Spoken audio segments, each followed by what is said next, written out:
It's Thursday, Steward's Cup Thursday. Is anybody listening to this broadcast?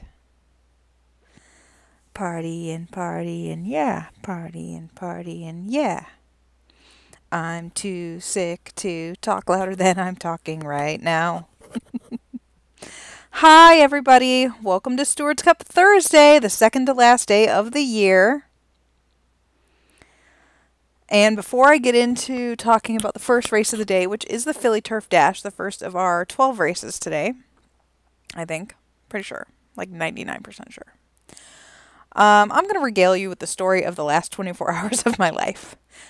So, as some of you may know from the chat room, my ex-husband got in a horrific car wreck a couple days before Christmas and broke his back, and then the day after Christmas, well, actually Christmas Day, he was told, but the day after Christmas it happened, he had emergency brain surgery. And it's been really weird because people with brain surgery are like, it's like weird. It's weird. And they have trouble with like things they've lost, like in this case, swallowing and some speech and balance and stuff like that. So I've been practically living at the hospital where he is. Yes, he is my ex-husband, but I'm the only person around that can do anything for him. And taking care of his animals and taking care of the house and helping out with the rehab-y stuff, whatever. So that's what I've been doing. So I know people think like I'm not around. It's true. I'm totally not around right now. And that's kind of what I was alluding to in Daybreak, in that real life is kind of knocking me over at this particular moment. So then last night, my daughter was very ill, and she has asthma and really struggles. Like if she gets a cold, it's a big deal. Like it's an ER visit when she gets a cold. But today I had to take them to San Diego for a farm photo shoot. I don't have anyone to watch them, and they're not in school at the moment, so I had to take them. And so last night she's like not able to breathe, and I'm like, do I take her to the ER? Like I can't really afford that. I'm trying to figure out how much it's gonna cost. Probably like $1,000. And then she vomits all over my bed. And the moral of that story is that we stayed up till about 3, and then we had to get up at 5:30 to hit the road to make it to the farm photo shoot. And so we are driving, and like I didn't cancel because it had to be today. And so we made it, and I was seeing All Have Another, who won the Kentucky Derby and the Preakness before being shipped off to Japan, and now he's back in California for some reason that we don't know. I don't know. He's here now, and he was a total jerk and kept rearing. He doesn't know how to stand up. His ears wouldn't go forward. The lighting was atrocious. Like, it was kind of a bust. I mean, I got a couple frames, but the interview was more important than the photos, but I wanted some nice photos. So I drove the kids. It ended up being almost 4 hours there, and then 3.5-ish hours back. And in exciting news, we made it back in time for the broadcast. Yeah, I'm here.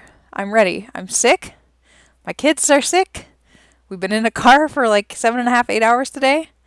But man, we are calling some races like you don't even know today, because it is Steward's Cup Thursday and we do not do things halfway.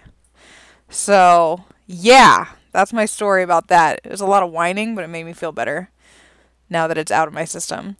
So the first race of the day is the Stewards Cup Philly Turf Dash.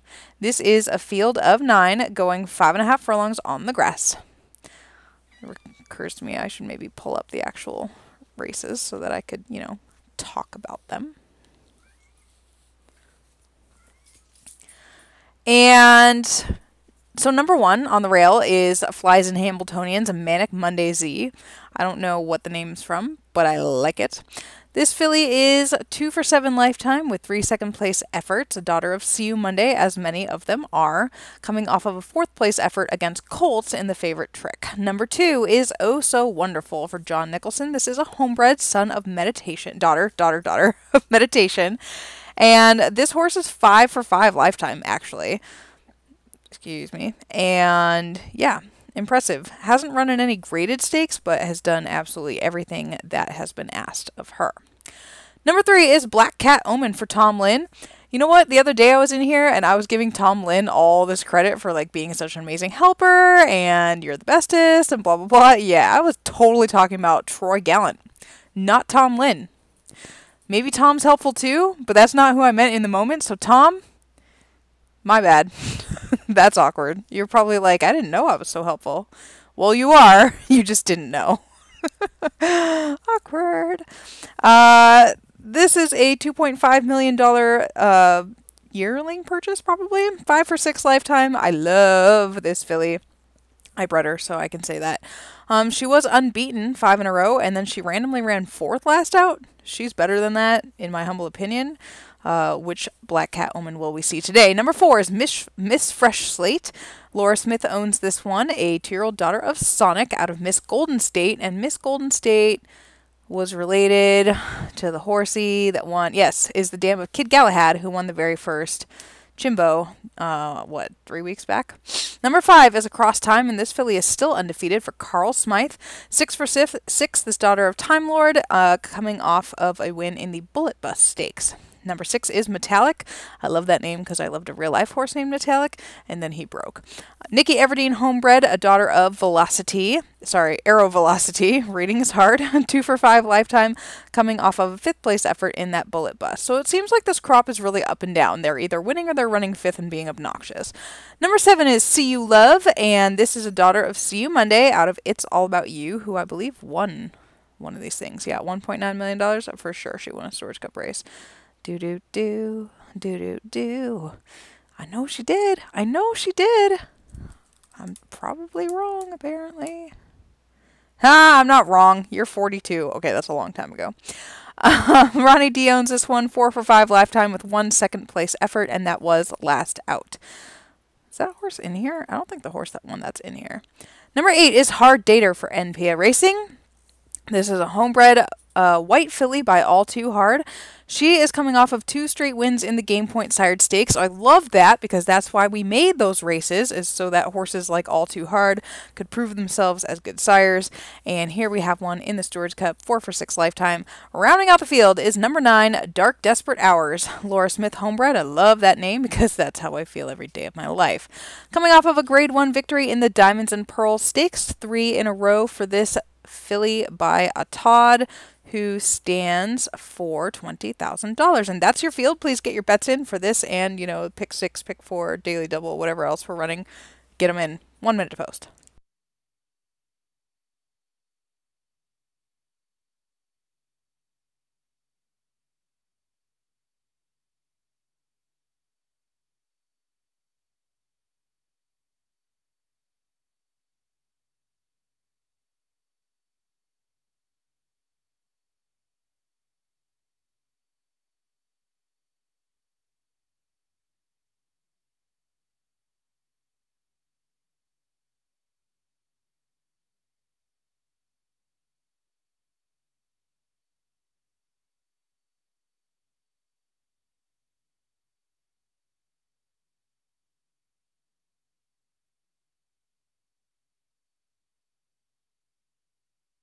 Okay, apparently we don't run a pick 6 on Thursdays.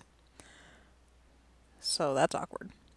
The daily double does include this race, so we will be closing the pick 4 and the daily double in about 10 seconds.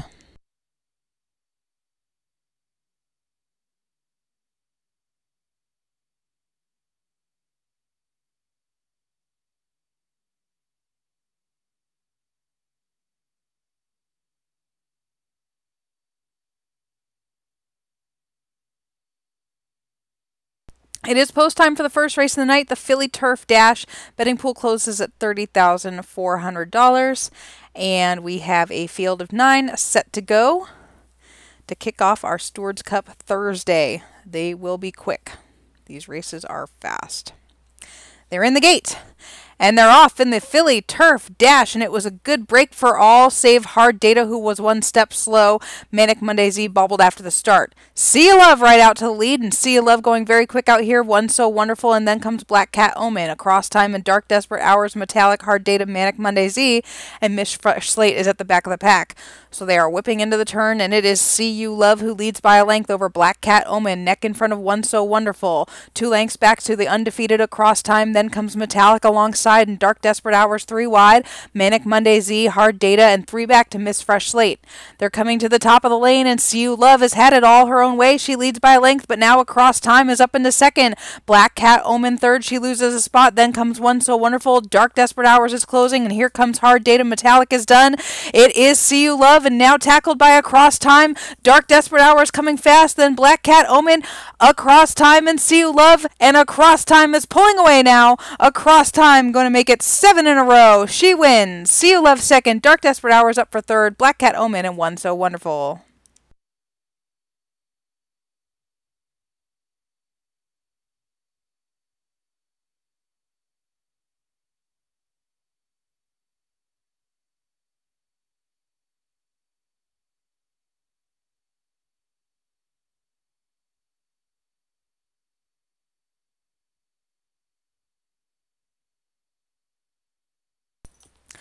The official winner, I've already X'd out of it, is Across Time.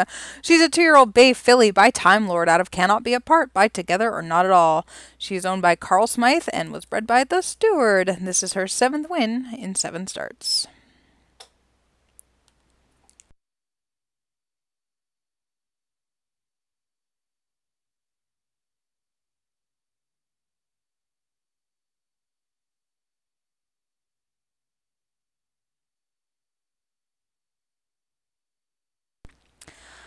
Next up, we have the Turf Dash, which is the male version of the last race.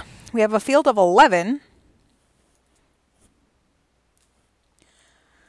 And we start out with On the Rail, one of my favorite names of all time, Nope. Amy Bahama owns this one. Apparently I bred it. This is a son of Being Ridiculous out of Sometimes Canadian. $1.5 million purchase has earned back $200,000. And this guy is unbeaten in 5 starts.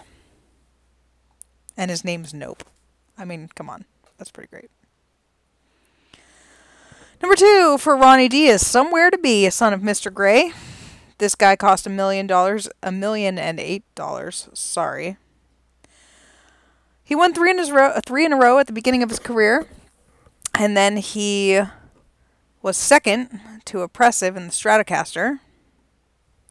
3 for 4 lifetime, a highest speed figure of 90. Number 3 is Hawkeye for Amy Atkins. I love this horse. I hate that he's a gelding. This is a son of Doesn't Need Saying. Nikki Everdeen bred this one, and he actually won the first leg of the 2-year-old Turf Triple, which is the favorite trick stakes. 5 for 6 lifetime. His lone loss came to Lord of the Moon, who I believe is on the outside in this race. I really like this guy. Highest speed figure is 97. He goes fast, and he's a pretty special one. Number 4, Scotty 2 Hottie for Danny Derby. Ronnie D bred this one, a son of See You Monday. 2 for 4 lifetime, never been worse than third. Won his first 2 starts, finished second behind Hawkeye, finished third behind Oppressive and Somewhere to Be in his last race. Number 5 is Handin Graphique. Handin Graphique. Again, I don't see these names until I'm doing this. So, a $1.6 million trial by Summer Horse. What did I originally name this animal? Because I know I didn't name it that. Play It Sensible. Okay, that's a terrible name. He's allowed to rename it. That was awful. Okay, so this guy is a son of Cinematic. 2 for 5 lifetime, never been worse than second with a highest speed figure of 88. This guy broke his maiden first out. He actually won the Group 1 Bronze Horseshoe last out, and in between that, he lost to a horse named Lead Us to Victory and a horse named Thunder Horse, who happens to be the very next horse, but you're going to have to wait a second because the dog is standing at the door looking at me like, please open this door, so hold on.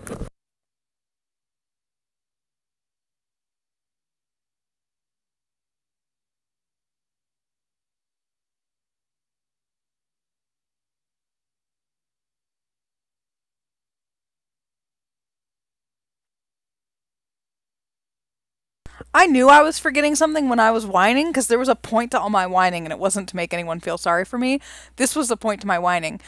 I have this like dog walking service. It's called WAG, and when I have to go work at the track or at a farm and I'm going to be gone all day, they come walk my dog. It's like Uber. You just say, I need a dog walk at this time. Someone shows up and walks your dog. It's creepy because they have a key to your house and like it's not ideal. Anyway, when I arrived back home today, my front door was not locked. The dog had not been put in his crate, and he ate a hat, a towel, a blanket, and a tennis shoe. And I was really not pleased, but honestly, it could have been a lot worse. Like, first of all, someone could have stolen all my stuff. Second of all, he could have eaten a lot more than he did. I mean, he ate the cat food, but he is a puppy. But who just leaves? He's like, yeah, I got the dog home. I'm out. Not okay.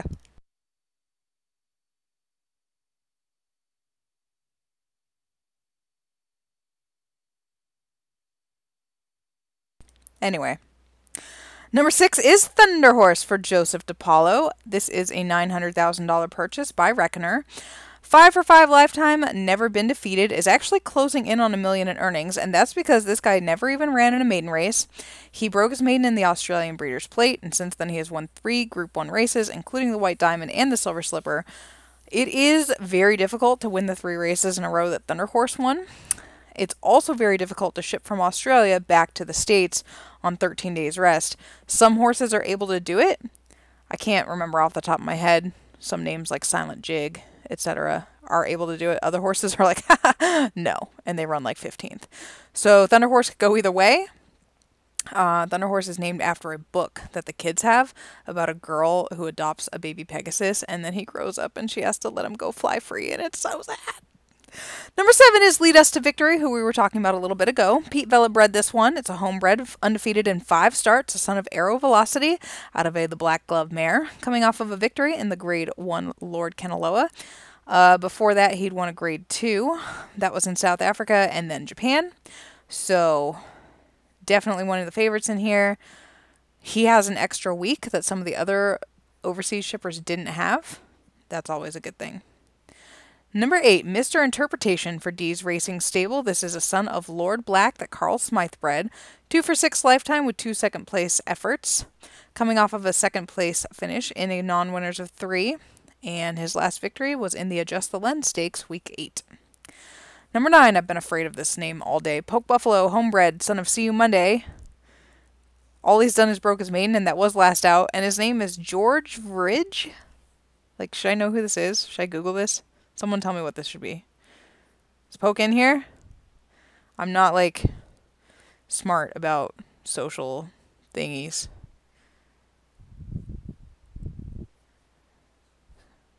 Okay, anyway. George, as I said, coming off of a maiden win. Before that, he'd run in 3 straight stakes races. I always say if you don't break your maiden first out, whether it's a stakes or a maiden or an allowance or whatever it is, it's very difficult to keep going back against winners and win. You might be able to get away with it second start, but after that, it's not impossible at all, but almost impossible. It's very hard, especially for thoroughbreds. So it was very smart of Polk to drop this guy back into a maiden race, and now he can go back into stakes for the rest of his life. Number 10 is Primitive Origins for Jack Meyer. This is a homebred, a son of, wait, See You Monday. 2 for 5 lifetime, never been worse than 3rd. He won his first 2 starts, including a stakes race. Since then, he's been a little bit annoying with a 3rd, a 2nd, and then was 3rd in a non-winners of 3 last out. Rounding out the field is that horse we were talking about, Lord of the Moon, a homebred for Carl Smythe, who won the last race. This is a son of Lord Black. He was 2nd last out in the favorite trick. He has won 3 stakes races. He's 3 for 6 lifetime, never worse than 3rd, and that's your field. I'm going to give you 1 minute to bet so I can catch my breath, and then we will call the Turf Dash.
All right, it is post time for the Turf Dash. A field of 11 set to go, 5.5 furlongs for $1 million. They're off. Hawkeye bobbled the break. Mr. Interpretation one step slow, but Thunder Horse goes out to lead. Hand Graphique, and here comes Hawkeye after the bad start. Then comes Nope. Scotty Too Hottie, Lord of the Moon, and Primitive Origins, Mr. Interpretation, and Lead Us to Victory. Somewhere to Be, and George Vrij closes the field. It is Hawkeye who puts his neck in front of Thunder Horse, and now Hawkeye goes on. The pace is very fast. He's a length in front. Hand Graphique is third. Then comes Nope. Lord of the Moon and Scotty Too Hottie, Primitive Origins, and Lead Us to Victory. Then comes Mr. Interpretation and Somewhere to Be. They're coming into the stretch, and Thunder Horse has stolen the lead away from Hawkeye, and now Thunder Horse is starting to pull away. Nope is up third, now second. Hand and Graphique and Lord of the Moon, Scotty Too Hottie coming on, but it is Thunder Horse in an absolute possession. Wow! Thunder Horse is now 3 lengths clear.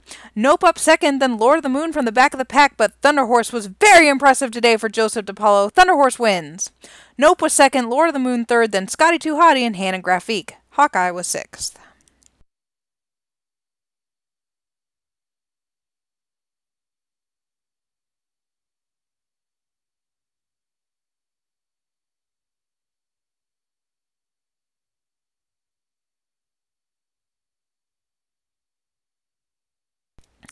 The official winner is Thunder Horse.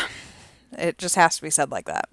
Thunder Horse is a 2-year-old black colt by Reckoner out of On Pegasus Wings by Reach for the Moon. He was bred by me and is owned by Joseph DiPaolo. He's now 6 for 6 lifetime and well over $1 million in earnings. Next up, we have the Juvenile Filly Sprint. These races are so weird this year, you guys. I don't get it. The Juvenile Filly Sprint and the Juvenile Sprint always have a field of 14. Always. And they're the worst races to call, and they're just hard. They're not. The past 2 years, they have been not ideal. Why? Where did all the sprinters go? I don't know. Is it this race? There was one race that there wasn't even any freaks in the race. I don't know if it's this race or one of the mile races, but there's a couple races tonight where there aren't even any freaks. Not to be confused with the Juvenile Fillies and the Juvenile, which are 100% freaks. But it's just weird the way it all changes and the divisions grow and wane, and I don't know. Anyway, number 1, Winter of My Soul. Jack Meyer homebred, a daughter of No in an Instant. 4 for 5 lifetime, coming off of a victory in the beautiful Swan Stakes. Her lone loss was her first grade 2 try. Number 2 is Occultation for Mike Bryant, another homebred. This horse has already run 7 times. This will be start number 8. 3 wins, a second, and 3 thirds. This is a daughter of Walk-Off Grand Slam. She was third last out in the Grade 3 Sabre Stakes, but before that won the Grade 2 Razzmatazz. Number 3 is Chaos Theory for Xander Zone. You may remember his great stallion, One Look Back, and Brianna McKenzie's great mare, Chaos, who won $4 million and a whole bunch of everything. This is the product of that. It's a daughter of those 2 horses. 4 for 6 lifetime with 2 second place efforts. I assume this is your favorite in here? Probably. It's the one I know. She did win a Grade 3 last out. Before that, she won the Grade 1 Oceanside Debutante. That was over 7 furlongs. This is 5.5, so that's a bit interesting. If you like a horse that's proven at the distance, this is not one of those. Number 4 is Xander's other horse, Care Package. Daughter of Walk-Off Grand Slam, 4 for 5 lifetime, has won her last 2 starts. Her own loss was in the Aragon Stakes, which I believe was against Colts. Number 5, Bridge of Sighs, is a daughter of Walk-Off Grand Slam for Kent Saunders. This is a homebred, 4 for 6 lifetime with 2 second place efforts, including behind Pinch Hit Home Run, who is not here today. I like this one, coming off of a Grade 2 victory in the Stepping Stone Cap. 2 more horses. Delirious Lee is number 6. This is another Mike Bryant homebred. Mike Bryant always has horses in these races. 3 for 6 lifetime. Coming off of a 4th place effort in a Grade 2, but before that had won 2 consecutive listed stakes. This is a daughter of Sue Superbad. I don't know that stallion. Number 7 is Send 20 from Michael McGuire. This was a horse bred by Mike Bryant that he sold. A Daughter of Return to Sender is 3 for 6 lifetime, never off the board. Coming off of 2 straight second place finishes, she did win her first 3 starts and since then has struggled to find the winner's circle. And that is your field for the Juvenile Filly Sprint. Currently $25,000 in the betting pool. Make sure you get your bets in. Post time's in 4 minutes. I'm going to go let the dog in before he eats my balcony.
Chat room does this thing to me. I don't know if it does it to anyone else, where it just decides I'm done and like things I say don't go anymore.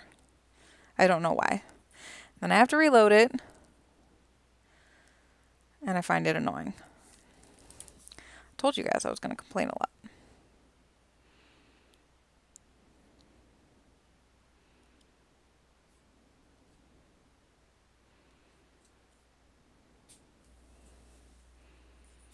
Okay, so it doesn't just happen to me? Okay, well, someone should tell us so that we can yell at the chat company. I mean, we pay tons of money for this chat room.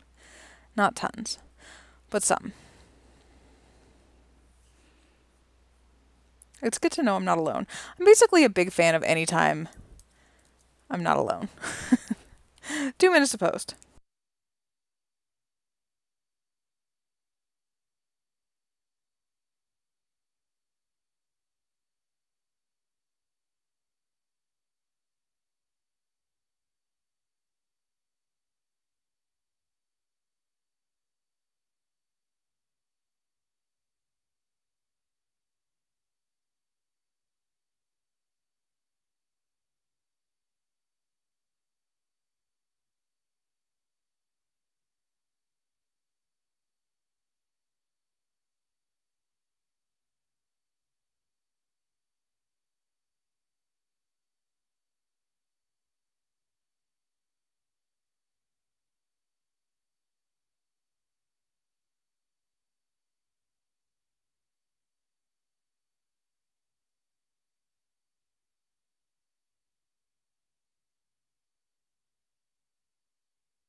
It is post time for the Juvenile Fillies Sprint. A field of 7 set to go 5.5 furlongs. Betting pool closes at 26,300. 26,300. Again, words are hard.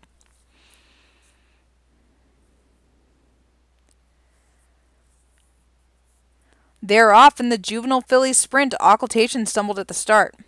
Send 20 goes right out to the lead, joined by Winter of My Soul and Bridge of Sighs, those 3 across the track. Then comes Care Package, tucking in behind them in Occultation.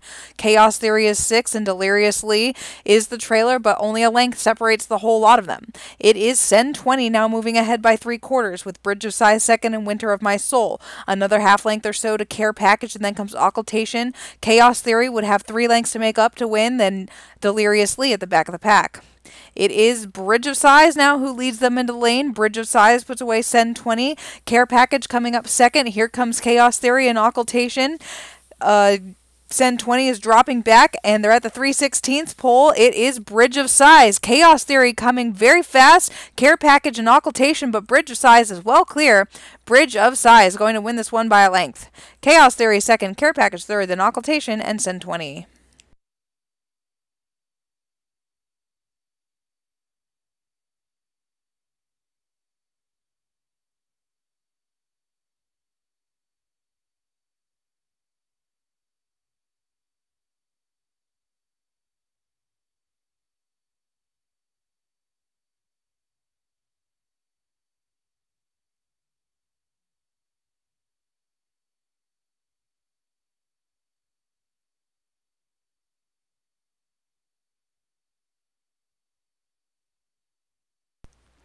The official winner is Bridge of Sighs. She's a 2-year-old roan filly by walk-off Grand Slam out of Ever Wilder by Robespierre. Wait a second. How did Kent breed this horse?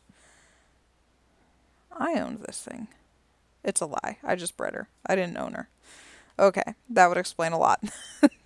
Kent Saunders homebred. She is now 5 for 7 lifetime, and her companion cat is named Trower.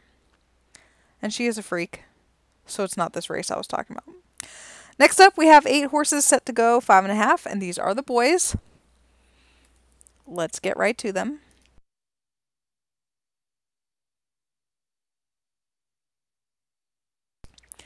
Number 1 is Rivaling. This is your Mike Bryant representative. Okay, this is one of your Mike Bryant representatives in this race. The son of Return to Sender, 4 for 6 lifetime with 2 second-place efforts. This guy actually lost his first 2 starts and then won 4 in a row. He has not tried graded stakes company, but clearly you don't need to, apparently. Number 2 is Revolutionaire for Mike Bryant, another homebred. This is a son of Decency, and I think there's a sale on Decency right now through Saturday. I saw that on the forum. 4 for 6 lifetime. This guy is coming off 3 straight wins, and his only 2 losses is a 2nd and a 5th. Words are hard. Number 3, Hawk Moon for Laura Ferguson, a homebred son of Parody, out of a Look Jet mare named Eternal Champion. This guy has only won 1 of 5 starts, but then he was 2nd 4 times, and Laura Ferguson's the kind of person who, instead of being discouraged, would be like, well, fine, go run 2nd in the Stewards Cup, you lazy slacker.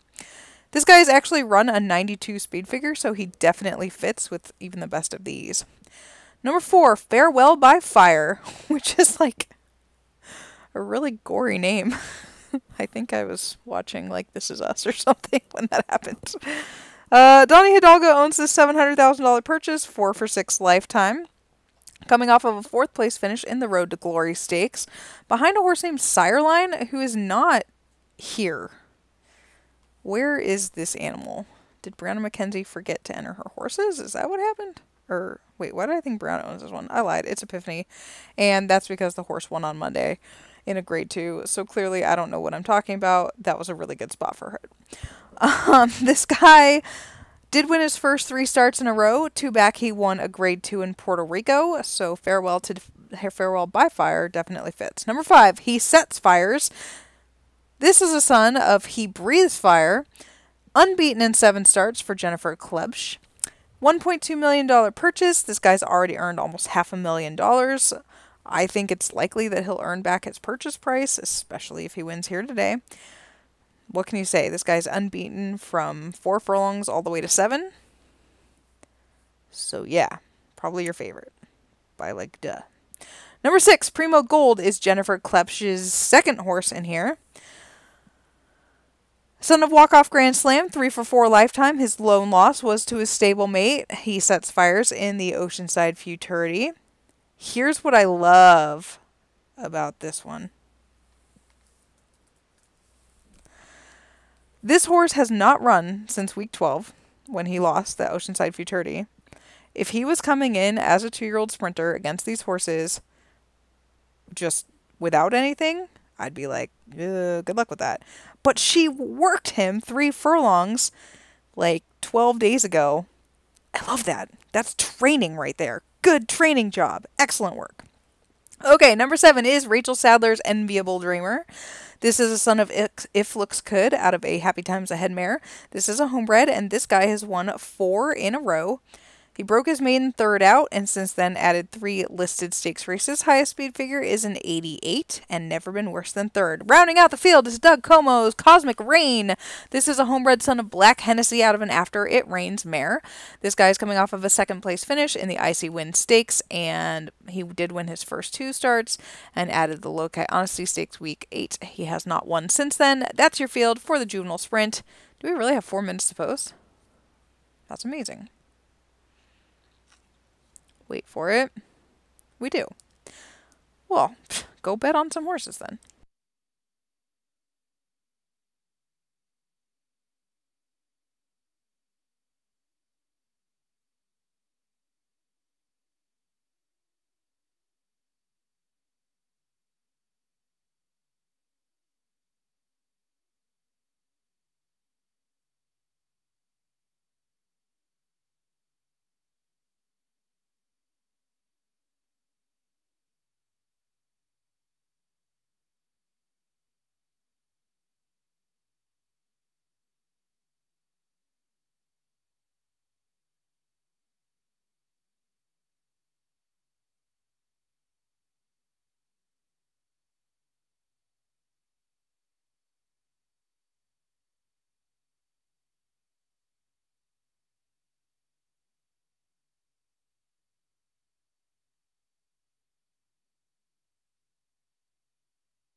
So I thought my auction ended yesterday, and thus I was definitely confused today when I may have possibly been driving, but it was on like the open road with no one around that I checked my email, and I had like 44 or something messages that were all end of lease messages, and I was like, what's happening right now? I seriously thought something had happened to the sim and that horses were just being returned all over the sim, and then I was like, oh yeah, at least horses out.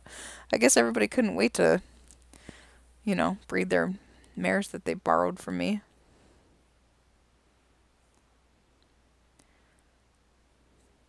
Made 38 million in that lease auction.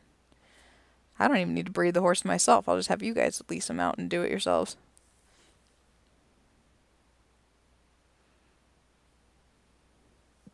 Two minutes post for the juvenile sprint. This is kind of a weird race. Let me tell you why.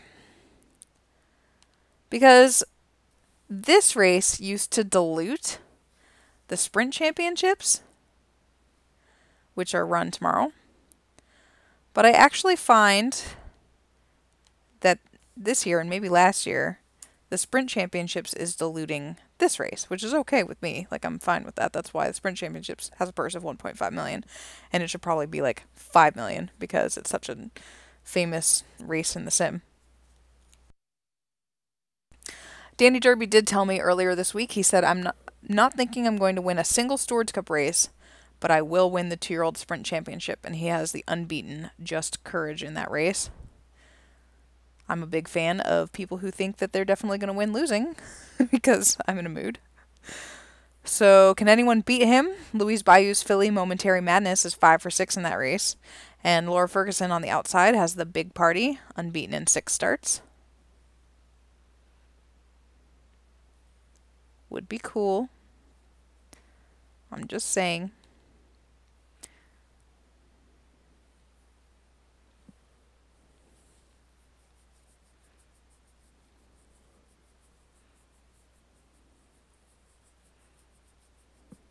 Hey, it's post time. I see Mike Eaton is in the chat. Mike, thanks for being so nice to me in Daybreak last night. Except for you could have just left me alone. Even Book Emily's grouchy. Or, fan fiction Emily. Field of 8 set to go 5.5 furlongs for $1 million. And they're off. Perfect start for all 8 runners. Enviable Dreamer right out to the lead. He sets Fires and Rivaling, then Primo Gold and Farewell by Fire. Revolutionaire, then Cosmic Rain, and Hawk Moon is at the back of the pack, but you could throw a blanket over him. maybe a length and a half front to back. It is Enviable Dreamer leading around the turn with Rivaling alongside, then He Sets Fires. These three are trying to pull clear of Primo Fire and Farewell by Fire. Revolutionaire, Hawkmoon, and Cosmic Rain has dropped out last, and they're coming to the top of the stretch, and He Sets Fires is now in the lead. Revolutionaire and Rivaling is going backwards. Enviable Dreamer is done. Here comes Primo Gold, and we have stablemates hooking up here. Farewell by Fire third, then Revolutionaire. It is He Sets Fires and Primo Gold. Their heads apart. Primo Gold battling on the outside. He Sets Fires on the inside. Farewell by Fire is 3 lengths back third. Primo Gold and He Sets Fires. He Sets Fires, Primo Gold, and it's a photo in the juvenile sprint. Photo between Jennifer Klebesh stablemates. Farewell by Fire is third. Revolutionaire fourth, and Hawkmoon fifth.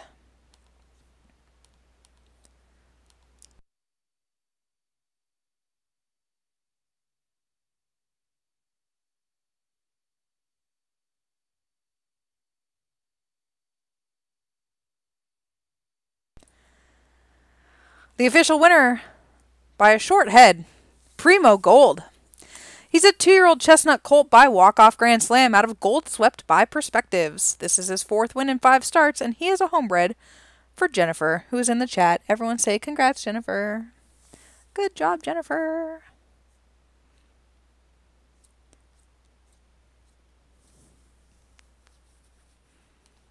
And as I said before, that was an excellent training job. All right, we have 8 minutes to go before the juvenile fillies turf. This is a mile on the grass. Okay, we have to discuss this again, because this is like probably the #1 thing in the sim that is wrong, that you guys get wrong, I mean. You do not get a knock for being on the outside of a small field. You only get a knock for being in like post 12 or 20, something really far where the distance actually matters, the distance around the track. Post 7 doesn't bother you. It's actually a great spot. I've had 3 different people upset about being on the outside this week, and all 3 were like, I'm in post 5. So, just thought you guys should know that.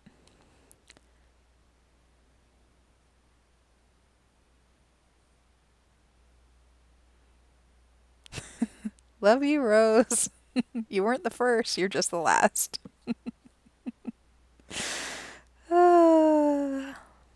Dylan, does post position matter in mixers? It does on the rail.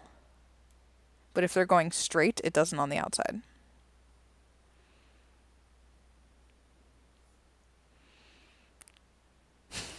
There, look, Rochelle fessed up to it too. I think I'm in trouble now. Love you guys. Anyway, #1 on the rail is Serene Water for Rocky Ryaliza. This is a $4.7 million yearling purchase. She's a daughter of Duramente, unbeaten in 3 starts, coming off of a victory in the Winter Mile Cup, I believe, over boys. Duramente stands for $20,000, and yes, because it is breeding week, I will be pimping your stallions for you this week. #2 is Stay Hidden for MEK, a $1.2 million purchase, 2 for 4 lifetime, never worse than third. This one broker maiden first out, then ran third in a stake, then ran second in a stake, and has now won a grade 3. That is a daughter of Program Highlight out of a Chvalsky's horse mare. I bred it. #3 is Start of Something. Okay, apparently I bred like all of these. Start of Something for Rochelle. This is a $2.5 million purchase, daughter of Shatterdome. Unbeaten in 4 starts, coming off of a grade 3 victory in the 6 Perfection Stakes. This filly has gotten better and better. She broke her maiden by 1 1/4, then she won a stake by 2 1/2, then she won another stake by 2 1/2, then she won a stake by 2 3/4. Will she win this by 3? Or negative lengths? Oh, I'm touching 2 cats at once. That's my favorite. Hey, don't pull the plug out. Oh, sorry, buddy. #4 is Picking Myself. I definitely called up a girlfriend who doesn't play the sim, but does do horse racing, during possibly dealing with my breakup situation, and she named a whole bunch of my 2-year-olds. So if you pull up all my 2-year-olds and start going through them, there's things like I Choose Chocolate and Picking Myself and stuff like that. Yeah, I didn't name any of those, but they're all funny. 2 for 4 lifetime with 2 second place efforts. This one Broker Maiden in an allowance first out, then ran second in the Conformist Stakes, won the Perfect Churl Stakes, and then second behind Stay Hidden by a Neck in the Grass is Greener for Carl Smythe. Number 5 is Sever the Soul for Jack Meyer. We're getting dark up in here. This is a daughter of Distant Dream out of a Final Fantasy mare, 2 for 3 lifetime. She ran weirdly 5th in her first start for no reason, then Broker Maiden impressively next out, and then won a Grade 2 in Canada week 12. Number 6 for Sten. Poor Sten, who I'm always teasing, actually has a very legit shot in here. This is a filly named What About Us, $3 million purchase, who is unbeaten in 4 starts. This filly, Broker Maiden first out by 2, won the Conformist Stakes by 2, won the Stewards Cup Turf Trial by 6 1/4, and then won the Grade 3 Good of the People by 2 1/4. This is a daughter of Red Ferns, very impressive filly, and Red Ferns stands for $30,000. I'm only going to pimp your stallion if I remember and run out of things to say. Number 7 and on the outside, but not affected by the post draw, is Believe in Dreams, which is such a good name, for Rebecca Rose Hepburn, who is the Turf Mile Queen. And then I think it was last year or earlier this year, she didn't have horses in turf miles and it hurt my head. And I wrote a whole edge piece about how she was better at paints than turf miles and I didn't like it. Well, she's back with Believe in Dreams. This is a daughter of Beauty Only out of Set Apart This Dream. She broke her maiden second out by 3 with an 88. And then she won a Grade 2 in Britain by 4 with an 88.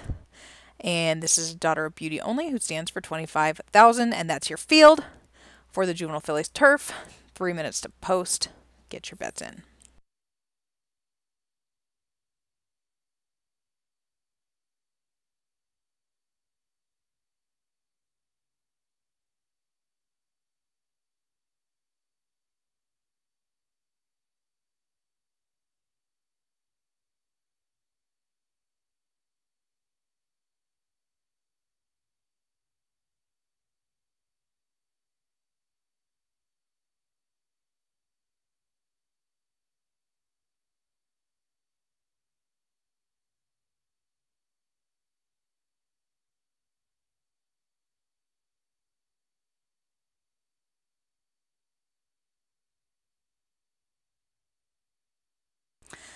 You know, in case anyone hasn't seen it yet, on the forum, there is a picture of Brian Levitt with frosting all over his face, or cake all over his face, or ice cream. I don't remember, whipped cream. He's got food on his face. Louise Bayou very helpfully put it up, just in case you guys needed to see it. That's what you get for teasing Rose. We love you, Brian. Who thinks we should have another big gathering? It was fun.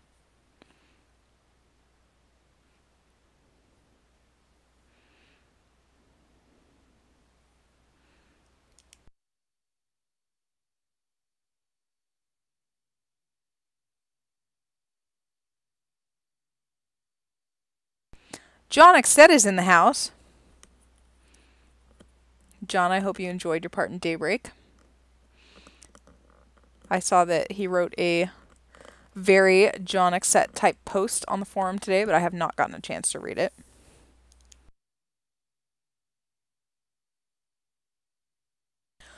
One minute to post. Get your bets in.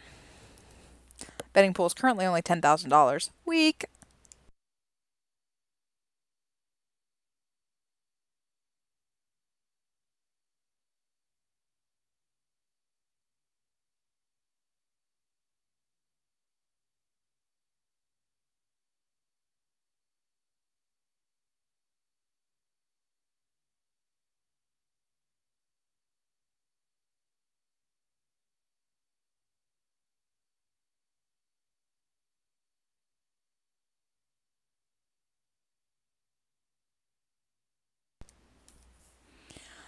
It's post time for the Juvenile Fillies Turf. Betting pool closes at $15,800. A field of 7 set to go a mile on the grass for $1 million smackers. They're in the gate. And they're off. Perfect start. Sever the Soul goes right out to the lead. Then comes Believe in Dreams. And those two want to vie early with Serene Rotter dropping back third. Then comes Start of Something, What About Us, and Picking Myself stay hidden at the back of the pack. So it is Sever the Soul with Believe in Dreams, and now Believe in Dreams puts her head in front. Those two are very fast early. They're now five lengths clear of Serene Water, then comes Start of Something. What About Us is fifth with Picking Myself sixth, and Stay Hidden is at the back of the pack. Just over half a mile left to go, and Believe in Dreams is now leading by a half. Sever the Soul pushing her. They're 3 clear of What About Us, who picks up a spot. Serene Water is dropping back. Start of Something not doing enough. Here comes Picking Myself and Stay Hidden from the back of the pack. They've reached the top of the stretch, and it is Believe in Dreams. She's put away Sever the Soul, but here comes What About Us, and What About Us is the danger. Picking Myself up in fourth, and then Serene Water. It is Believe in Dreams, collared by What About Us. Believe in Dreams fighting back. What About Us kicking clear, and What About Us is going to win the Juvenile Fillies turf by a length. Believe in Dreams second, Sever the Soul held on for third, then comes Picking Myself and Serene Water.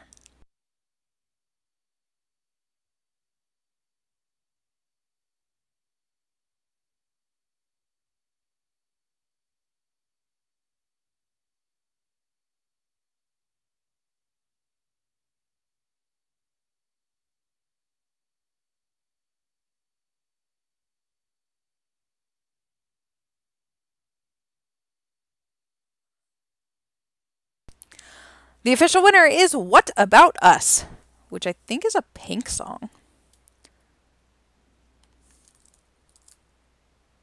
Yes, it is a Pink song. Not that I was listening to Pink while I was naming horses. But in case I was, that's where this came from. This is a 2-year-old chestnut filly. She has 17 hands by Red Ferns out of Dream Darkness by Dark Heart. She was bred by the Steward and is owned by Sten Reno Hawkinson. 5 for 5 lifetime with a companion cat named Red. Seriously, you named the cat Red? You couldn't name it like Pink. Pink would have been good. Okay, I'm done. Next up, we have the Juvenile Turf. I know Ashley Gibson has been waiting all day for this. We have a field of 5. Rebecca Rose Hepburn, where is your entrant? I am calling you out again for being a slacker because you should have a horse in here. There's probably other horses that should be in here, but you're the one I can think of.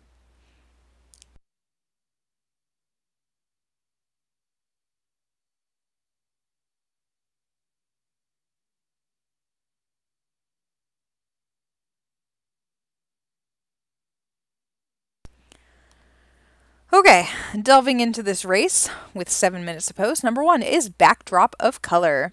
Todd Weisenhant owns this one, a $1.5 million purchase, 3 for 5 lifetime with 2 second place efforts. This is a son of Steel Slayer. Steel Slayer stands for $25,000.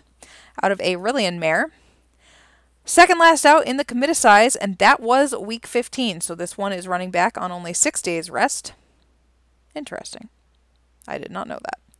This guy did win his first 3 starts and then lost a Group 2, a second last out, and that was a few days ago. Number 2 is Dragon Flag. Named after the Welsh flag, this is a $2.7 million purchase by Kenzie Larkin, unbeaten in 3 starts. This guy broke his maiden first out by 3 lengths. He did win the Star-Studded Stakes by, it doesn't matter, with a 91 is what I wanted to say. And then he's coming off of a Grade 3 win in the Sword Bearer with an 89. This is a very legit horse that I expect to be around for many years. Because Kenzie's not messing around. She's going to run him. She's not going to retire at 3 or anything bogus like that. Number 3 is Whisper Soft. Hey, I bred this whole field.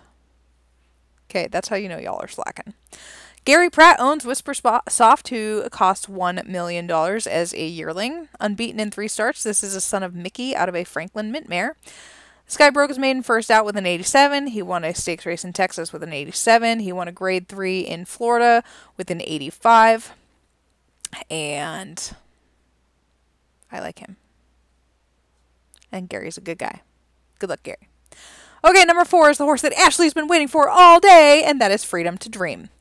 Freedom to Dream is a $1 million purchase by Early Edition out of Chusei Kokoro by Duramente, unbeaten in 4 starts. This guy took the English route here. Broke his maiden first out in Britain, won a French Grade 3, won the London Futurity, which is a Group 1, and then went back to France to win the Group 1 Prix Jean-Luc Picard. That's one of my favorite races in the sim. Oi! Oh, bad. Bad things are happening. Nope.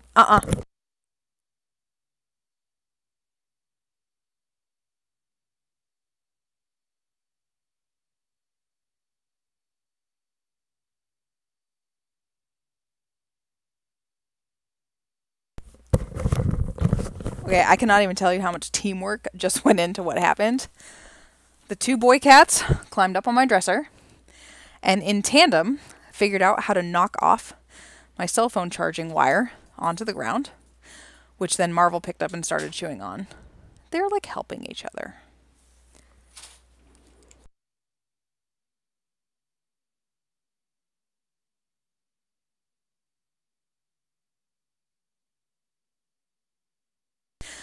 Okay, anyway, Freedom to Dream.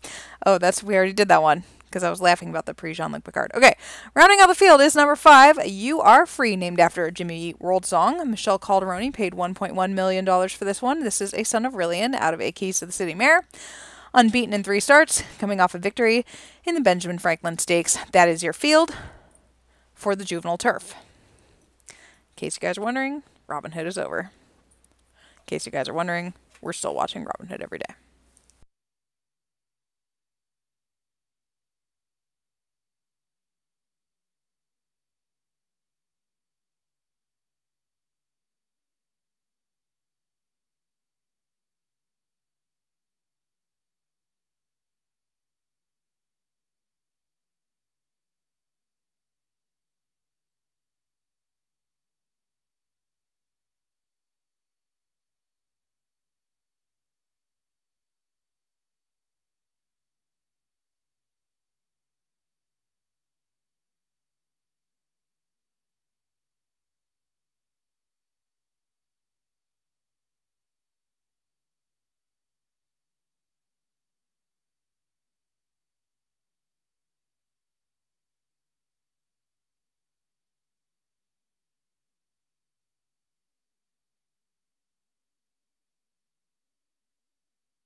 Two minutes to post for the juvenile turf.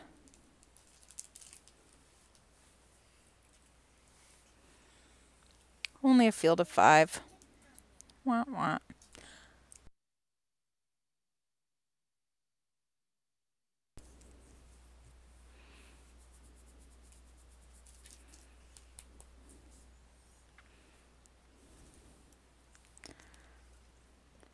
Rose just came up with something else I'm going to yell at her about. So I'm going to go look and see if it's worth yelling. I guess the older sibling to You Are Free, maybe? Yeah. The older full sibling, which is not something I normally do, but okay, is not in the Steward's Cup despite winning 2 major grade 1s in a row. And 3 this year. Fight, fight, fight!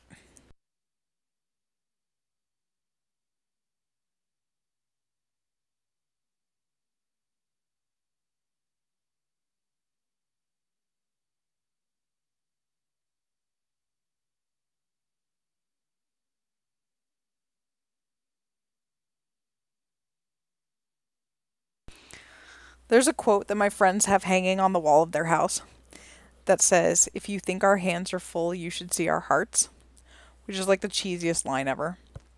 And I know, as I'm sitting on my bed, looking around my room, I can, in my line of vision, see 4 cats, there's a dog on the bed, and 2 5-year-olds. And I should be thinking, oh my gosh, my heart is so full, and I'm talking to Simsters, there's so much love. No, instead I'm thinking, why can't you guys not be in this room when I told you not to be in here? And you said you wouldn't make noise, and now you've just thrown a Gatorade bottle. And why is life so crazy? Clearly, I'm just full of bad attitude today.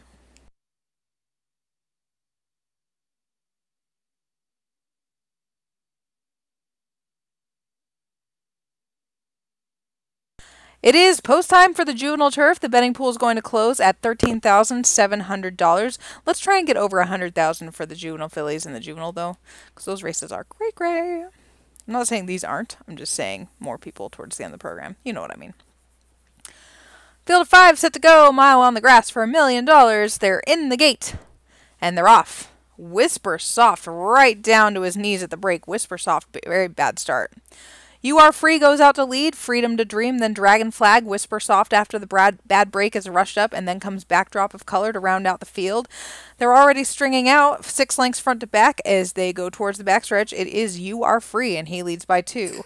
Whisper Soft is up into second, 3 lengths clear of Freedom to Dream third, then another 2 lengths back to Dragon Flag and Backdrop of Color.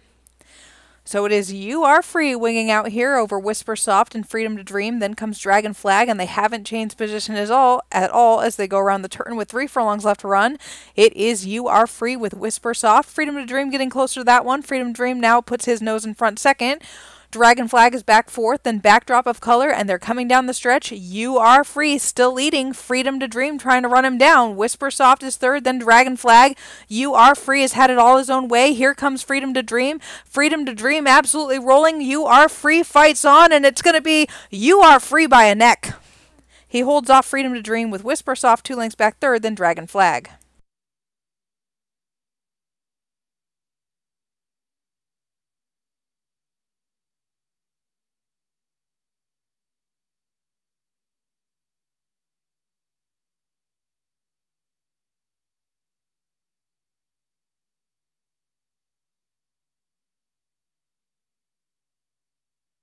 The official winner is You Are Free. He's a 2-year-old bay colt by Rillian out of Constantly by Keys to the City. He was bred by the Steward, because I bred them all apparently, and is owned by Michelle Calderoni. He's unbeaten in 4 starts, and he now has more money to his name than he did 5 minutes ago. All right, next up, we switch to the dirt for the debutante. But before that, I need to make Mulan happen before I throw 5-year-olds out the window.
Man, I've had a rough go of it with my fish. You may recall that I lost one or two on Monday. I lost two this week. And then there's been one that's been not doing well for a couple days that I was thinking was on death's door.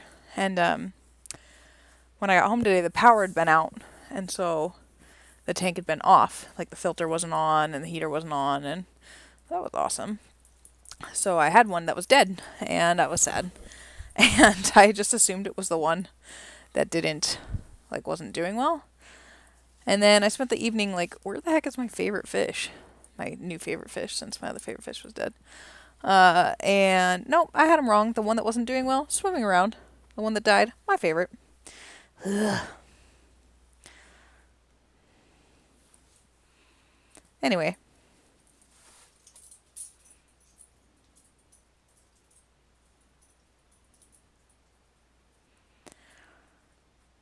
Next up is the debutante. And this is another short field of 6. On the rail, we have Zendaya. This is a $750,000 purchase for Randall Johnson, unbeaten in 3 starts. Daughter of Dream in Shades, who is often forgotten when talking about the top dirt miler sires. This filly broke her maiden first out in an allowance, won a grade 3 and then won a grade 2, and has been perfectly prepped coming into here. Good luck, Randall. Number 2 is See Ya Later, spelled like the singer. I love it. I think it's really funny. For J.R. Lewis, this is a homebred. This filly is by a stallion named One Is a Start. That I don't know who that is. But apparently it was like a created horse. And this horse has 79 winners on the dirt. Like, how do I not know who this is? J.R. Lewis owns it. I don't know it. But anyway, this filly's really good. 3 for 4 lifetime. Won a grade 2, won a grade 3, and was second last out in the North State Debutante. Behind, number 3, Inspired Courage.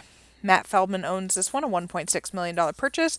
This horse has won 4 in a row. I was going to say she's won all 4 of her starts. Daughter of Doctor Who, out of one of my fancier mares, Stuff of Dreams.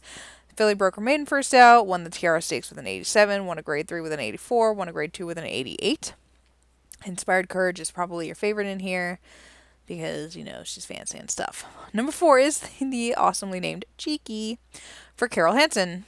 This is a daughter of Spread Like Fire, also unbeaten in 4 starts. Never really been tested. She broke her maiden first out, then she went through the conditions. Non-winners to 2, non-winners to 3. She won the Louisiana Champion Stakes, which I think is Louisiana bred. Yeah, pretty sure. So does she fit here? Well, she ran an 89 last out, so she doesn't not fit here. Number 5 is No More Tears to Cry, named after the Ariana Grande song. Clearly listen to a bunch of sad, pathetic bop singers while I'm naming horses. $1.5 million purchase, a daughter of Warpath for Xander's Zone, out of a Justin Act mare. 3 for 4 lifetime, not 3.4 million. 3 for 4 lifetime, coming off of a win in the Grade 1 Long Island Matron. Her lone loss was a maiden special weight race to the next horse, which is number 6, Santa Clara. This is a Kent Saunders homebred. Those are clearly good because he won with one of those earlier. A daughter of Doctor Who, out of a Touchdown Raiders mare. She's won 2 over 4 starts and then been second twice. Broke her maiden first out, lost to Inspired Courage, lost to No More Tears to Cry, and then defeated some of those in the Grade 1 Golden Leaf, which was week 14, 13 days ago. And now she is back. I feel like I badly butchered that preview, but I wasn't meaning to. I was trying to do a good job, and that's your field. 30 seconds to get a bet in before we call it.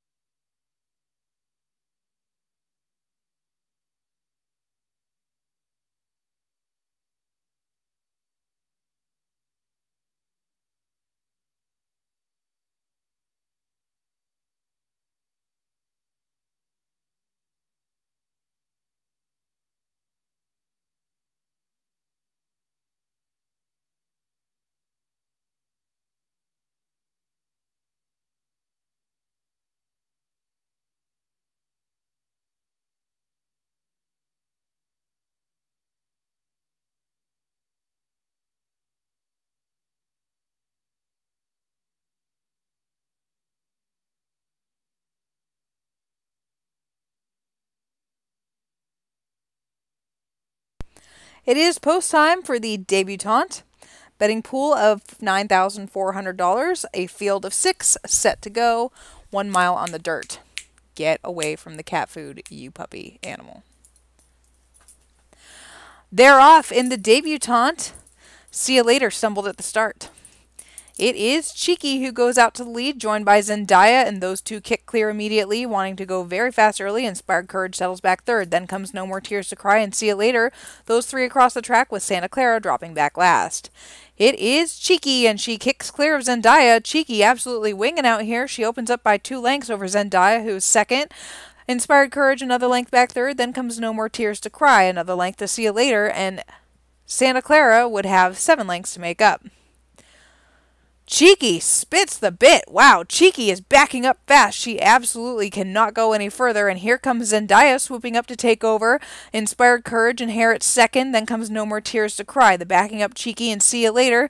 They've got the 3/16 pole, and it is Zendaya who has 2 lengths on Inspired Courage. No More Tears to Cry, and Zendaya is not slowing down. Unlike Cheeky, Zendaya is kicking it clear, and Zendaya is running away in the lane to win this one over Inspired Courage, who's going to face defeat today. No More Tears to Cry third, then Santa Clara and Cheeky.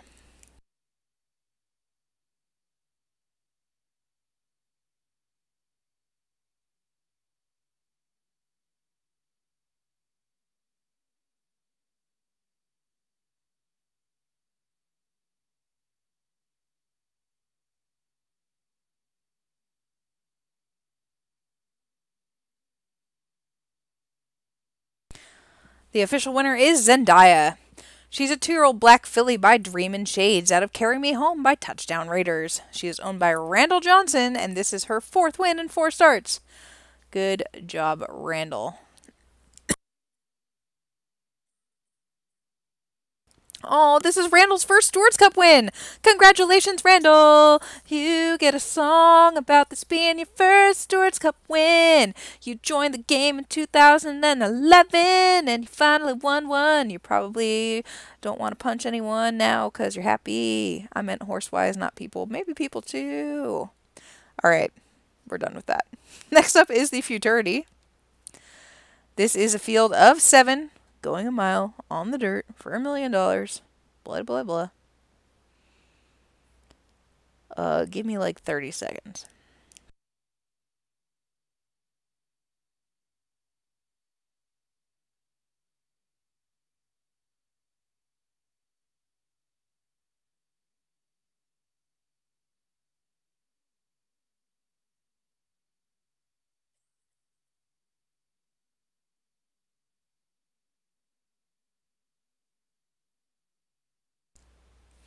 I'm apparently allergic to calling the races because I keep coughing.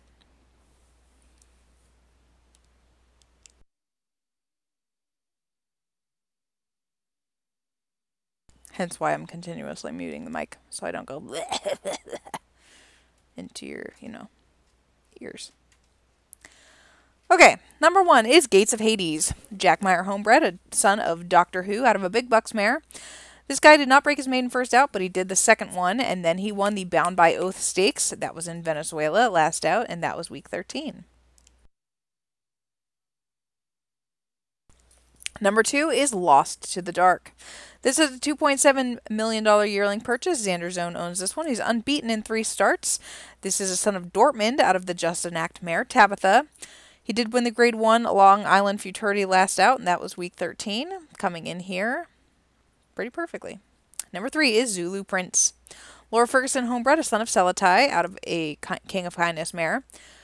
Broke his maiden first out in a non-Rizzo 2. That was by 6 and some. Then won the Frisco Kid Stakes. Was annoyingly second last out in the Kentucky Crown Juvenile. And I say annoyingly because the horse that beat him that day, which is Shadow Shooter, is not here. Number 4, not in the cards for Doug Como. $500,000 purchase by Consecration out of a Together mare. Unbeaten in 4 starts. This guy's coming off of a victory in the Lexington Futurity. Before that, he won the Ohio Futurity. This guy in with an upset chance because his speed figures aren't like dazzling, but I really don't think any of the horses in here have dazzling speed figures, and you can't dismiss an unbeaten horse. Number 5 is Out of the Depth, a homebred for Rachel Sadler by Light of the Moon out of a shadowless mare. 2 for 4 lifetime, never been worse than third, broke his maiden first out, and then won a match race by 3.5. Since then, he ran third in a grade 3 and second to Lost in the Dark in a grade 1. Number 6 is Dubai Politic for Katie Stepanian. $327,000 purchase by Dubai Touchdown, 2 for 3 lifetime, broke his maiden first out after a bad break, and then won a grade 3, and then was 4th in that Kentucky Crown Juvenile. Where is Shadow Shooter? Whose horse is Shadow Shooter? Hold on, I'm on a rampage now. Why isn't Shadow Shooter here? Donnie Hidalgo. This is a homebred. Why your horsey not here? Oh, because he ran really bad last out, which was Monday. So you wouldn't have known if you went here instead. Rounding out the field, number 7 is Street Dancer. The, very excitingly named son of All of Time out of Street Lights. $1 million purchase. Xander Zone owns this one. 2 for 4 lifetime with 2 third-place efforts, coming off of a win in the Grade 1 Arcadia Futurity. Before that, he had been third, and then before that, broke his maiden with an 82. That's your field. Kind of a sad Stewards Cup Futurity. Like, I don't know. None of them are dazzling. None of them are like 100 speed figure throwers. This is the race I was talking about earlier.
One minute to post for the Futurity.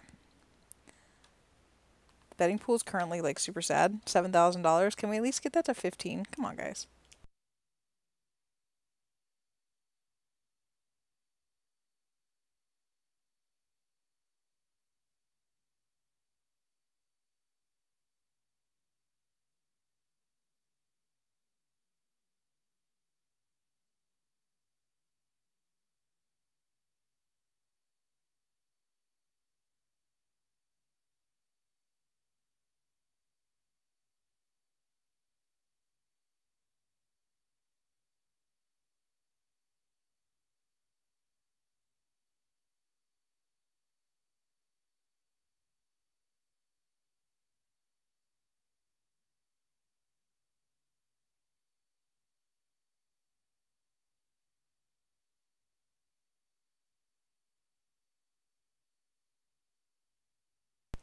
It is post time for the Futurity.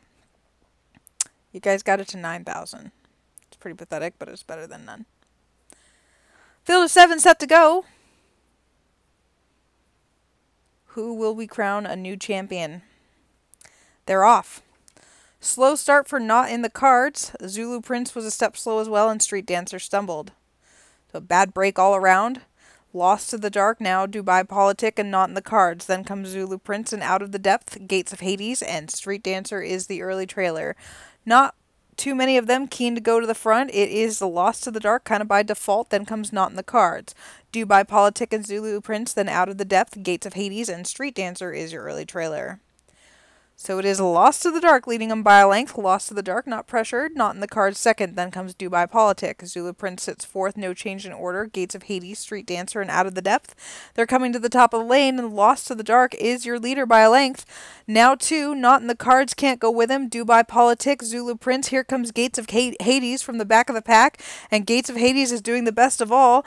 Lost in the Dark, he is now 4 lengths clear. Not in the cards, and Gates of Hades coming on, then Do by Politic. The rest are well bunched. Lost to the Dark, though, he's going to win this one by 4. Never Challenge was Lost to the Dark. Not in the cards gets up for second over Gates of Hades, then Do by Politic and Zulu Prince.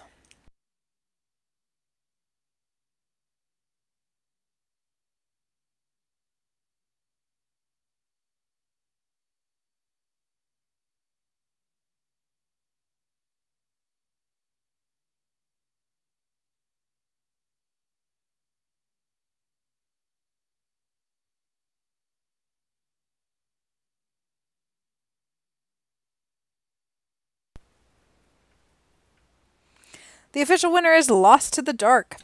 He's a 2-year-old Dark Bay Colt by Dortmund out of Tabitha by Justin Act. Dortmund is pensioned. Well, that's sad. Tabitha, though, is currently leased by Jack Meyer. If I'd known she was about to produce a Stewards Cup winner, I would not have leased her out. You are lucky, Mr. Jack Meyer. Xander Zone owns this one. He paid $2.7 million for it, and this guy has now earned $700,000. His companion cat is named Fat Cat. Next up, we only have 4 races left, is the Bun Barrette. Now we're getting to, like, legit races. No offense, but these are really, really good. I'm going to go ahead and preview it without taking a little break because this race is so good. Ready? Ready? I've decided you are. Number 1 is the filly Black Starfall. I leased out the mare Black Comet. This is a daughter of Atoko. Leanne Anderson is racing her. She's unbeaten in 2 starts. Broker maiden first out, and then won the Wish It to Be Real with a 97. This is a very legit filly. I did not expect her to be good at 2, so I'm expecting bigger things from her next year. Number 2, God Save the Queen. Hey, we have a, like, what's the word I'm looking for? Pattern here? Because this is a daughter of Queen of Atlantis that I leased out, that Carol Hansen is racing for me. Queen of Atlantis, you may recall, earned $3.4 million and won like all the big things. I bred her to Coleman Hell. This filly is unbeaten in 3 starts. Broker maiden with an 87. Since then, she has won 2 stakes with an 85 and 84. Another one that anything else is just gravy. Like, I'd love to see a good run here. But once they're stakes winners, I'm pretty happy with them. Number 3, Throwing Flames for Carl Smythe. He's already won a race today. This is a daughter of Fireproof out of the mare with Flair. Broker maiden first out with a 93. She was 3rd in that insane Wish It to Be Real. Definitely in with a shot here today, and I'm sure Carl is already planning the next 2 years of her campaign. Number 4, Kiss Me One More Time. Or don't, you jerk. Anyway, unbeaten in 2 starts, this filly is a daughter of Sydney out of the Perfect Kiss. She cost $5.9 million as a yearling. Broker maiden first out with an 88 and then won a non-winner 2. Never faced a stakes company for Mike Larson. All of these horses, I guess, are ones that I would say, like, yeah, today would be nice, but even if they ran last today, it's really next year and all that big money that they're aiming for. Number 5 is another daughter of Sydney, and this is Meant to Be. This is a daughter of Special to You. She broke her maiden first out, yes, with an 85. Then she wheeled back to run a 96 in that Wish It to Be Real, running 2nd by a head. Very, very nice filly. I'm very happy with her. For Cleopatra, who's training her, there's lots of fanciness in these races. Number 6, for Kane Saracen, this is Into the Darkness. This is a daughter of Reddington out of a Buttermint mare. The mare was a stakes winner of almost $500,000, and she's also the dam of $500,000 earner Hannah and $250,000 earner Angels and Alcohol. That's funny. She has a Night March yearling, but she has not been bred yet this year. That Night March yearling is very, very nice. Gonna look a lot nicer if this filly wins. She's unbeaten in 2 starts. Her highest lifetime speed figure is a 98, and that was in France, week 13. Prepped perfectly for this race. Good luck to Kane. Number 7, Wild Racing Heart. This is a daughter of Take Me Up that cost $4.2 million to Willie Carson. She is out of Two-Tone Tiger, one of my favorite mares, who earned just over $1 million. This filly broke her maiden first out with an 86 and then ran fourth in that crazy Wish It to Be Real. Apparently they're all coming out of that race, and she ran a 93 that day. Two more horses. Number 8 is Love Cannot Fail for Louise Bayou. This is a $1.9 million purchase by the stallion I Am Right Here. A lot of you are not going to breed to I Am Right Here, but he's really amazing and you should. He stands for $28,000. Super nice hypos. This girl is undefeated in 2 starts, broke her maiden with an 88, won the Moya to Love Stakes with a 91. On that day, she defeated a filly named Her Dominion by a length and a half, and Her Dominion rounds out this field for Ryan Whitehead. This is a homebred, a daughter of Kingdom of Rust. One of my favorite underrated stallions is Kingdom of Rust. He's now pensioned, but like, he just kept churning out good ones over and over. Not super flashy, but he's the sire of 5 millionaires, and by the time this set of 2-year-olds is done, it's probably going to be more, 6 or 7 at least. Anyway, Ryan debuted this one to win with an 88. She dead heated with Songbird Serenade that day. Songbird Serenade not here. And then this one ran second behind Love Cannot Fail, as I just said. Another one that is well prepped in here. It'll be interesting to see if the Moya to Love or the Wish It to Be Real produces the winner of this race, because it's like, what's more important? Running really, really hard or running and saving something in the tank? Experience versus saving energy. 3 minutes to post. Get your bets in.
One minute to post now for the Bun Barrette.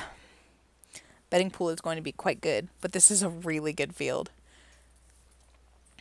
Here, for funsies, I'm opening them up in random order. And I will tell you, at 1 1/8 on turf, 15.7, 15.5, 16, 15.0, 15.6, 16.2, 15.7, 16, 16.3, and 15.9.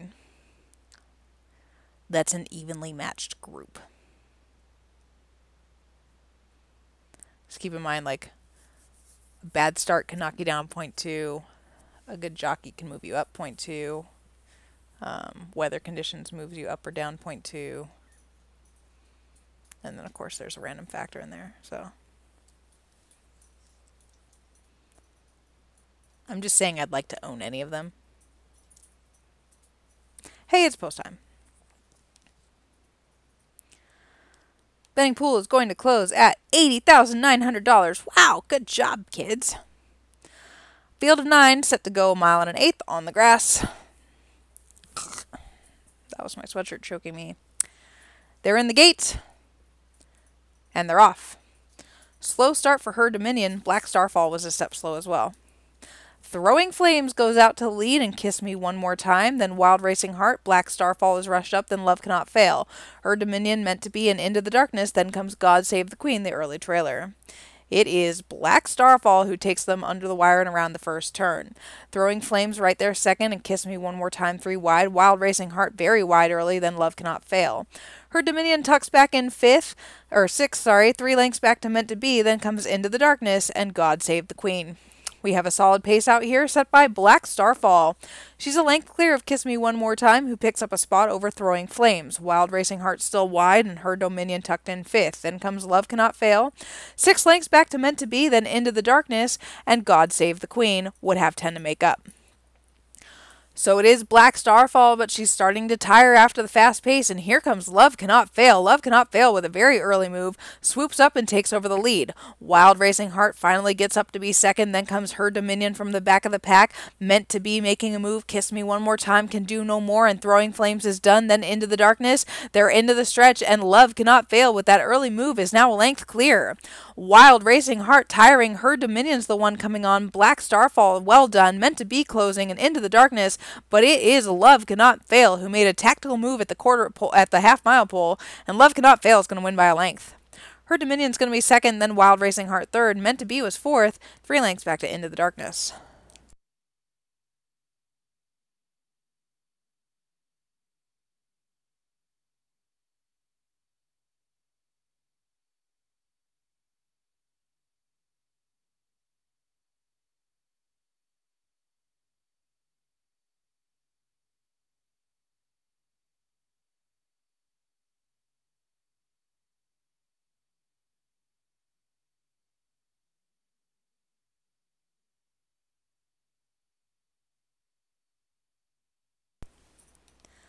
The official winner is Love Cannot Fail. It can, though. This is a 2-year-old Bay filly by I Am Right Here out of One True Love by Stalingrad. I read this one, and she is owned by Louise Bayou, who paid $1.9 million for her, and her companion cat is named Stitch, which is the name of Bay's new dog. She's unbeaten in 3 starts, and next up we have the Bunbury. Post time in 7 minutes.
Okay, time to talk about the Bunbury, which has a small field of 6, including a horse that I think is super cool in here.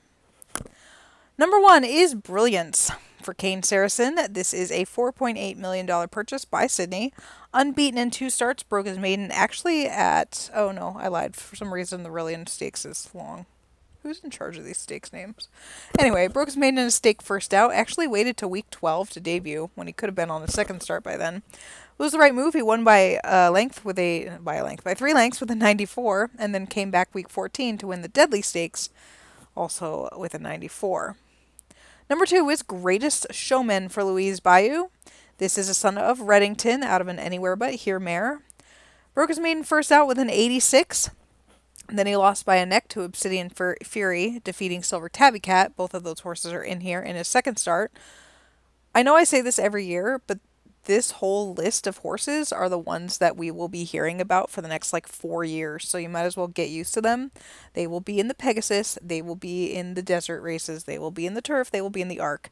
They will be in the Bunbury in Louisville week 6. Like this is a very good group. Number 3 is Asian Breeze for LaDonna King. This is a son of Atoko out of Isla Breeze by Sydney.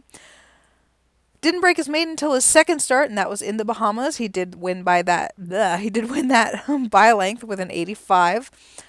He was third in his debut, and so clearly stepped up in his second start. It would be really nice to get LaDonna King back to the winner's circle. Number 4 is Obsidian Fury for Cleopatra. This guy's got a cool headshot if you want to check it out. He's unbeaten in 2 starts, broke his maiden with a 97, then won the Waterloo Stakes with an 89. This is a son of Time Limit, costs $4.7 million, and he will spend the next few years trying to make that back. Number 5 is Silver Tabby Cat for Brian Levitt. I love this guy. Broke his maiden first out with an 85. He did run third in that Waterloo Stakes. What I don't like is that he ran a 74.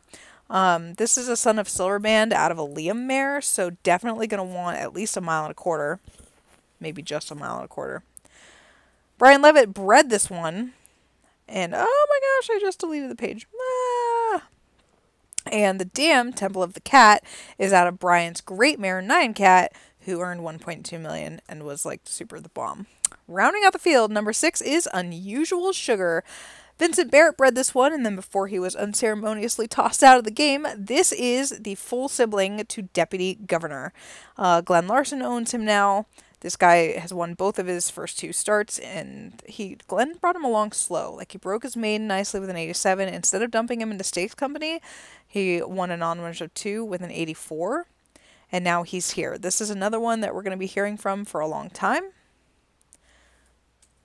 But it would be interesting since, what's-his-face, Deputy Governor, I believe, is not in the turf tomorrow, to see if the mare, Reggie Wayne, can get a winner this week. Anyway, that's your field for the Bunbury. 2 minutes to post. Get your bets in. Another compelling race.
It is post time for the Bunbury.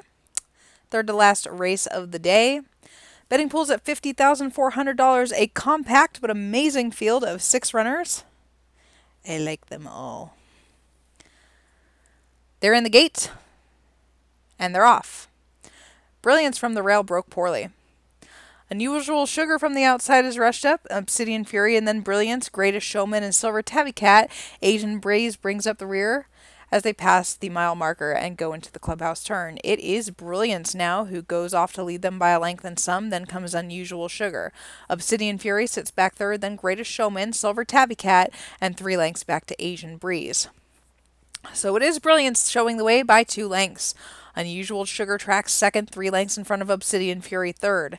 Greatest Showman right outside that one fourth. Then comes Silver Tabby Cat. Asian Breeze is losing touch with the field, 6 lengths behind. Brilliance takes them to the half-mile pole now, and Brilliance leads by 2. Obsidian Fury puts his head in front of Unusual Sugar, and Obsidian Fury is going to make the first move. Greatest Showman needs to get going. He's 4th, but now he's coming on for 3rd. Silver Tabby Cat is 5th.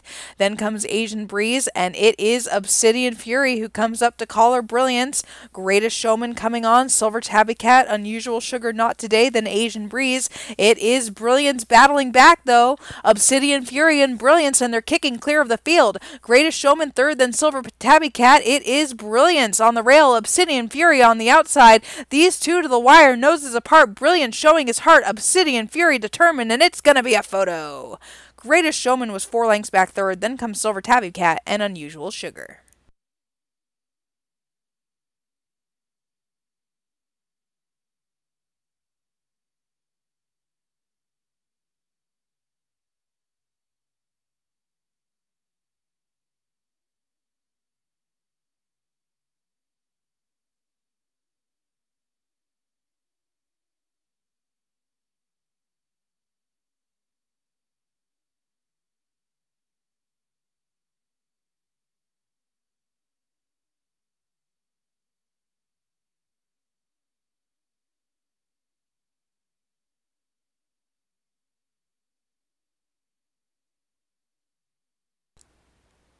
The results of the photo are in.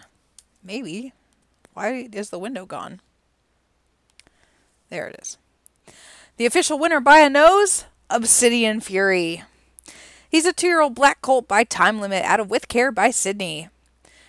He is owned by Cleopatra and is now 3 for 3 lifetime. Brilliance nosed out to be second. 3.5 back to Greatest Showman third. A neck in front of Silver Tabby Cat. I think they're going to get high speed figures. I'm not positive on that. Unusual Sugar was only a length behind that. Very good field. 2 races left to go. The next one is the Juvenile Fillies, and this is by far the best race of the day. This race is so good. Oh my gosh, it's so good, you guys. Are you ready? Tim killed him anyway. That's actually pretty funny. Don't geld him, though. Don't geld either of those things. Or Greatest Showman. Anything in the field, don't geld it.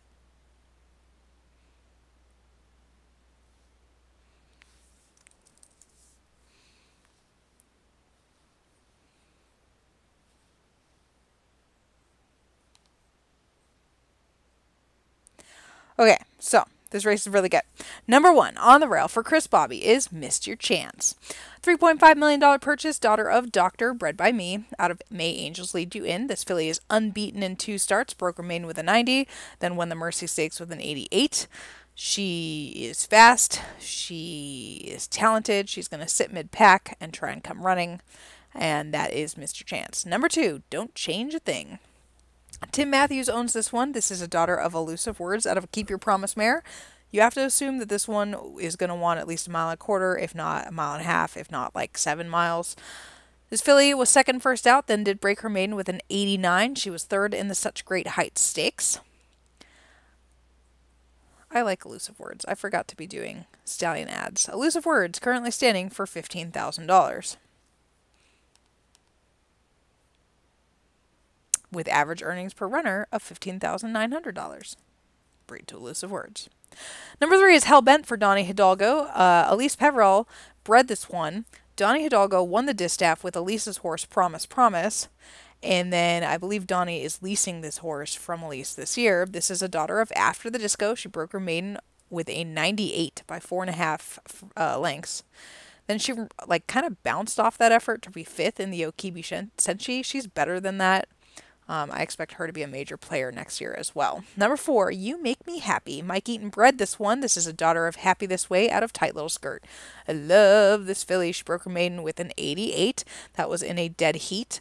Then she came back to win by a nose in the Okibi Senshi over One More Kiss, who I believe is in here. Yeah, she's a few horses away. I would buy this horse right now for like $10 million based on pedigree alone because she's super fancy. I think Mike Eaton did a good job with the cross, and I hope he wins many grade 1s with this animal. Number 5 is the lovely named Kool-Aid Pickles. Mike Springer originally had this name on a different horse, and I was like, Mike, I do not want that horse to be named Kool-Aid Pickles. You need to change it. And now it's on a horse in the Steward's Cup who's a freak. That's how I remember the story going. This is a daughter of Dynamite out of a Just Victory mare. She's basically going to want to go a mile and a 16th and no other distance whatsoever. She has only run once. That was week 12. She broke her maiden with a 94, and she has not run since. Number 6 is Runaway Runs the Night. Obviously named after the Greatest Showman song. This is a horse that Todd Lucas owns. She cost $2.9 million. It's a daughter of Alonzi. She has raced twice, won twice. Both of those were graded stakes. Probably a little bit better than your average horse in here based on her ability, but she has not run faster than an 88. Number 7 is One More Kiss for Brian Levitt. Another one that anything she does this year is gravy. She's a James Dean out of an Our Lions Real Mare. Wants to go long, very, very long, does not want to go short, and then wants to be bred to like Alonzi and make Derby colts. That's basically her goal in life. Anything else she does, besides being a broodmare, is gravy. Broker Maiden first out in the Songbird Stakes was second by a nose in the Okibi Senshi. She's super cute with a big old white face, and good luck to Brian. Number 8 is Bedtime for Nina Olson. This filly broke her maiden first out with an 88. Then she was second to Spooky in the Spirituality Stakes. Spooky is not here. I don't know where she is, but it's not here.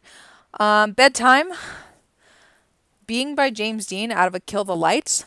That the female family tends to be like weird. Like they all want short, except for sometimes like they're not bred to go short. So what's this filly gonna like? She is fast. She ran a 92 last out. Definitely a player here today. Number 9 is the horse they're all watching, and that is Goodnight for Laura Ferguson. I do believe this is a class jumper. She was maybe like an allowance or something, or maybe a low stakes, or I don't remember. You guys can look on the form. You probably know better than I do, but she ran a 100 in her debut. She won by 5 and some lengths, and then she stumbled in her second start, and that slacker only ran an 89. 2 for 2. She's a daughter of Happy This Way out of a Ball of Fire mare. Laura Ferguson would really like to see her win. Number 10, Made to Be Mine. She's the filly that dead heated with You Make Me Happy in her debut. Then she came back to run 4th in the Untappable Stakes. That race was crazy, so it's not really her fault. This is a daughter of Man of Mystery out of a Messiah mare. She cost $5.3 million. Another one that's like, okay, this is not her jam because she wants to go a lot farther. The purpose of her is to be a broodmare. I think Lori Hamill knows that. She's not like... She knows that everything that happens this year is gravy. Number 11 is Coolmore, and this is a filly that this isn't gravy. This is kind of what she's bred to do. She's by Alonzi out of a Stay Inside mare, a homebred for Louise Bayou. 2 for 2 lifetime, broke her maiden with a 91, won a stakes with an 86. I would really like to own this. She's really fancy. I really, really like her a lot. Good horsey. Number 12 is, I kept meaning to ask Jolene how to say this horse's name. I think her name's Fyra. And I say that because the dam is Lyre, which has a Y. And this is a filly by Alonzi. Lyre, the dam, is a $2 million earner and actually won this race, I think. Pretty sure. Yep. Won this race in year 41. So this is her daughter. This one broke her maiden first out with a 97. Definitely bounced a little bit to be second behind Runaway Runs the Night next out. That was week 14, but it was day 1. So I think she is well spaced coming into this spot. The 12 pole is a little bit obnoxious, but good luck to this homebred Fyra. Number 13 is Warwick Street for Brianna McKenzie. This is a homebred by James Dean out of Canadian Roses, who is, super fancy bred Marilyn Million daughter. I love her. She's unbeaten in 2 starts. She broke her maiden first out with an 89. She won the untappable stakes. See, it's not just people who are actually in the chat that I'm saying these things. This is another one. Like, how do you not run in this race? She's unbeaten and ran an 89. She's fast. She's happy. Being a James Dean out of a Grant mare, this isn't really her jam. Anything that she ends up doing this year is gravy. You have to understand that when you breed these fancy mares, that the juvenile fillies is hard to win because of that. Like, this isn't what they want to do with their lives, and they have so little time to prove it because so many of these horses are going to be retired at 3. We're 1 minute over. Sorry, I'm just yakking away. Number 14, rounding out the field, is Love and Cherish. This is a daughter of After the Disco out of Rubies and Roses for Carl Smythe. Broke her maiden first out within 90. Then she ran third, and that race was Spooky and Bedtime. That was the Spirituality. She ran an 85. Of the horses in here that are like really bred for this 1.16 distance, Fira, Coolmore, Goodnight, Runaway Runs the Night, Kool-Aid Pickles for sure, and You Make Me Happy. That's pretty much it. So will those horses be upset? Will they prove my point? It is well past post time. Sorry. I'm just blah, blah, blah, blah, blah-ing away. Whew, gotta catch my breath. $2 million on the line for a 1.16 a field of 14 set to go. They're off. Coolmore was 1 step slow, but the rest were away well.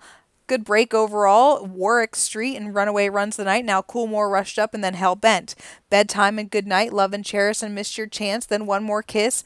Fira, Made to Be Mine, Kool-Aid Pickles, You Make Me Happy, and Don't Change a Thing is the trailer. So it is Warwick Street and Coolmore, those two duking it out early, a length clear of Runaway Runs the Night. Then comes Hell Bent.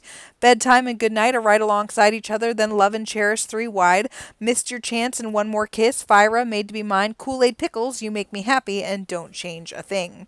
It is Warwick Street and Coolmore. These two still duking it out with Warwick Street ahead in front. They've got a length and a half on Runaway Runs the Night, then Hellbent is 4th. Goodnight moves a little bit closer. Bedtime is 6th, then Love and Cherish. One More Kiss, Missed Your Chance, and Fira, Made to Be Mine, Kool-Aid Pickles needs to get going, then You Make Me Happy, and Don't Change a Thing. They've come to the half-mile pole, and Warwick Street is still leading Coolmore. These two are still clear of Goodnight, who's now 3rd and coming on. One More Kiss is making a move. One More Kiss up 4th, then comes Runaway Runs the Night. Fira from the back of the pack, Missed Your Chance, and Hellbent is dropping out. Here comes Kool-Aid Pickles. They're at the top of the lane, and the 2 leaders are cracking. The new leader is Goodnight. One More Kiss chasing her, Warwick Street, Kool-Aid Pickles, and Coolmore. Then comes Fira and Missed Your Chance, but it is Goodnight, and this race is over. She is 2 lengths clear of One More Kiss, and she is running away. Goodnight is going to be the very impressive winner of the Juvenile Fillies. Never in doubt, never shaken. Goodnight's going to win. One More Kiss is 2nd, Warwick Street 3rd. Kool-Aid Pickles got up for 4th over Coolmore, and Fira was 6th.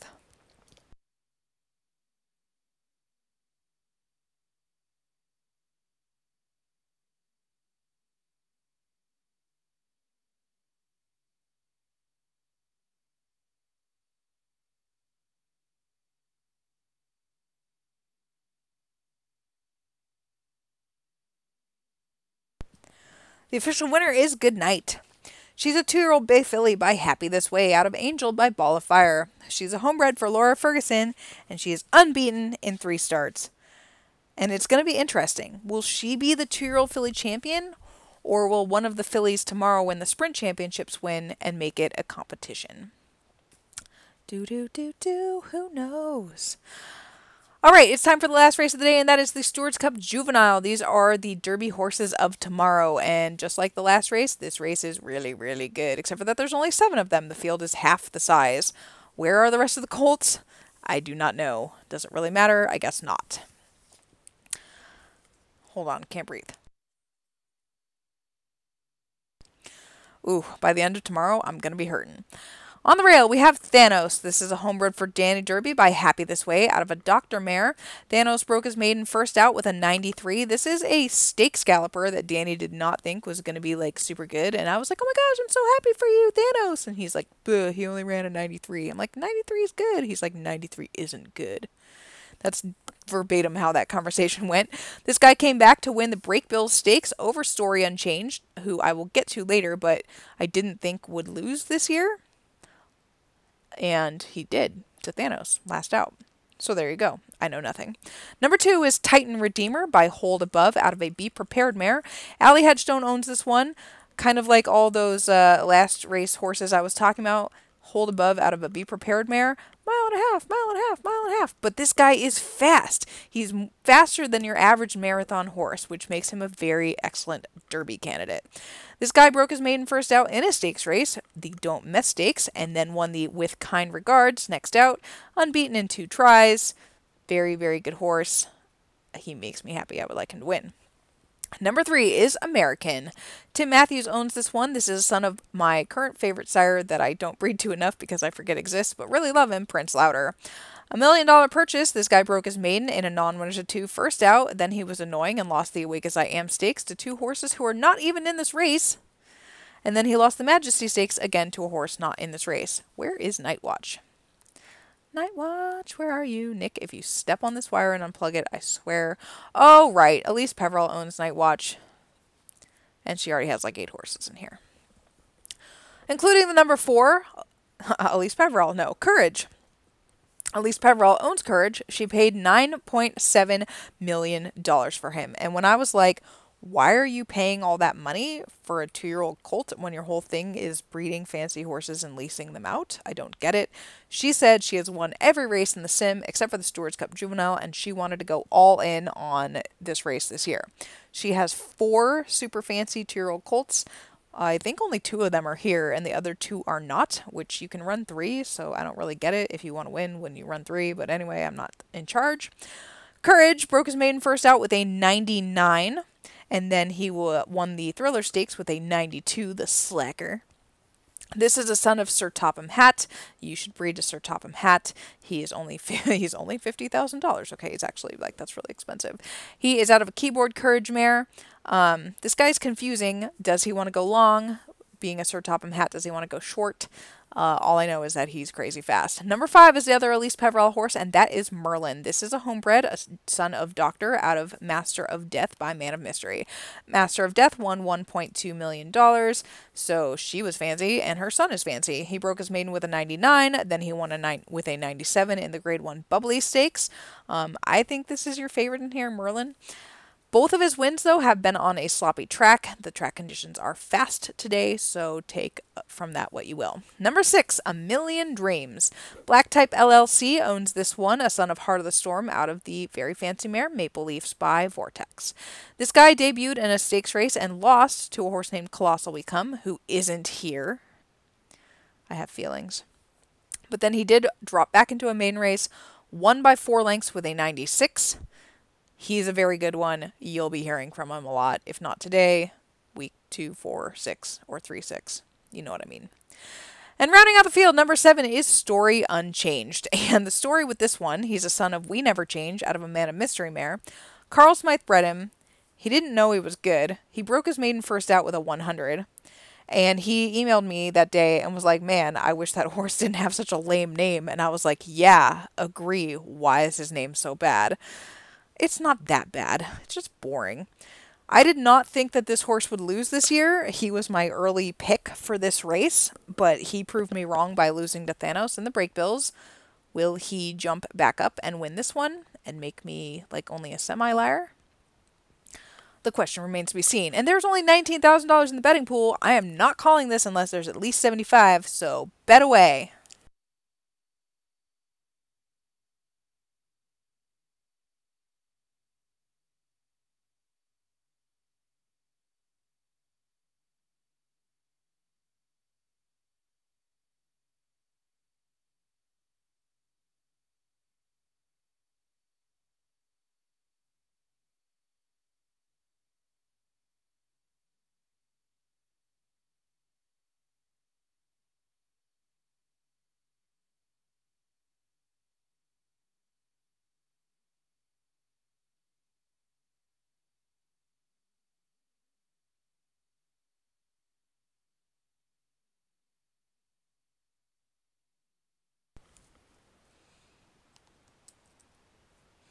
All right, pretty good because I hit reload and we're up to 68,000. I'm going to delay it 1 more minute to see if we can get at least to 75. A field of 7 2-year-old colts Circling behind the gate, no geldings in this race. Whoever wins will become the automatic favorite for the Louisville Derby, which, as you know, is my favorite. I saw a Derby winner in real life today. His name's I'll Have Another. And I told my kids, I'm like, you guys, this horse won the Kentucky Derby. And they were like, whoa. And then 5 minutes later, I was like, do you remember that horse that we just saw? And they were like, no. Because 5-year-olds.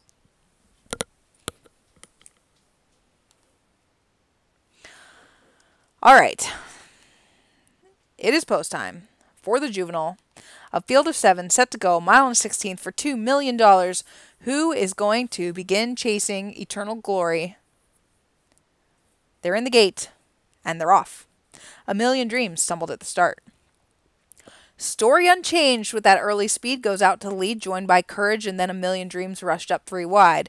Here comes Thanos, and then Merlin, Titan Redeemer, and American is at the back of the pack. So it is Story Unchained dueling with Courage early, then comes A Million Dreams, Thanos and Merlin, Titan Redeemer, then American, and we have a new leader as Courage puts his head in front of Story Unchanged, and now Courage leads by a half. Story Unchanged okay with that, he's second, a length to A Million Dreams third. 7 lengths back to Thanos fourth, then comes Merlin, Titan Redeemer, and American.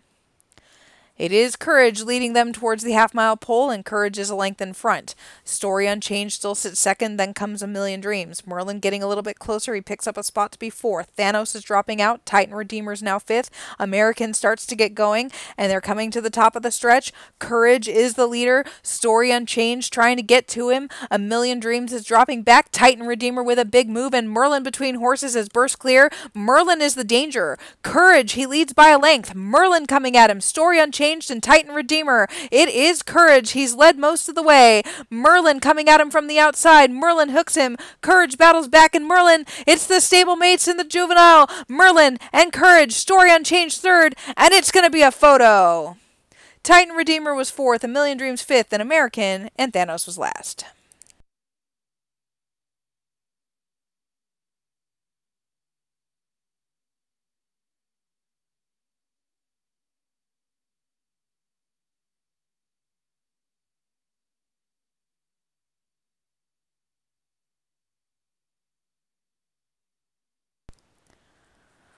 The results of the photo are in. The official winner of the juvenile is Merlin. He's a 2-year-old gray colt by Doctor out of Master of Death by Man of Mystery. He is a homebred for Elise Peverell and is unbeaten in 3 starts. And he is also now your Derby favorite. But he's by Doctor, so is he really? That's up for you to decide. And that is the end of today's race calls. Don't forget to join us tomorrow. Now, there's a little bit of weirdness tomorrow. This super nice lady that is like kind of my friend, but she's a new friend. She, without even knowing what tomorrow is in the sim, is paying for a babysitter so that I can have a break from the kids, which is, in theory, amazing, except for that I'm calling 14 races. But I appreciate it. But the problem is that the race calls are supposed to start at 5:30, and the babysitting doesn't start till 6, and I have to drop them off. So I'm trying to, like, finagle how that's going to go. So I might change the broadcast schedule. You'll see it on the page. I might change it later. I'm just telling you. That's what's up. And those are the races. And I hope you enjoyed them. And I will see you tomorrow. And then the year will be over. Celebrate, the year is over. Do do do do do do do.